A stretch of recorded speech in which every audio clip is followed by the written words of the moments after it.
வணக்கங்க. இன்றைக்கி காலைல நேரமே டியூட்டிக்கு கிளம்பி போனதுனால வீட்டில் இருந்து லஞ்ச் இது எடுத்துகிட்டு போகலை. அதனால் மதிய நேரம் சாப்பிட்றதுக்காக பக்கத்தில் இருக்க அன்னபூர்ணா ஹோட்டலில் இருந்து ஒரு மினி லஞ்ச் பாக்ஸ் ஒன்று ஆர்டர் பண்ணி வாங்கியிருந்தேன். பேக்கிங் எல்லாம் நல்லா தான் இருந்ததுங்க. பேக்கிங்கை பிரித்து பார்த்ததுக்கப்புறமா தான் எனக்கு அப்படியே ஷாக் ஆகிருச்சு. ஒரு ஸ்வீட்டு, வெஜிடபிள் புலாவு, அதுக்கு தொட்டுக்க ரைத்தா, தயிர் சாதம், அதுக்கு தொட்டுக்க பீட்ரூட் பொரியல், சாம்பார் சாதம், சப்பாத்தி, குருமான்னு சொல்லிட்டு கொடுத்துருந்தாங்க. ஐட்டம் என்னமோ 3 ஐட்டம் ஒரு சப்பாத்தின்னு சொல்லிட்டு இருந்தது. ஆனால் அளவு எல்லாமே ரொம்ப ரொம்ப கம்மியாக இருந்தது. எல்லாமே ஒரு 2 ஸ்பூன் தான் வச்சுருப்பாங்க போட்டிருக்கு. ஆனால் ப்ரைஸ் பார்த்தீங்கன்னா 160.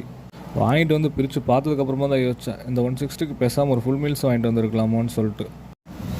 அந்த புலாவு கூட ஒரு ஆனியன் ரைத்தா வச்சு சாப்பிட்டு பார்த்தேங்க. ஒரு மாதிரி ஸ்வீட்டாக திகட்டுற மாதிரி இருந்தது. சாம்பார் சாதம் சாப்பிட்லான்னு சாம்பார் சாதம் ரொம்பவே காரமாக இருந்தது.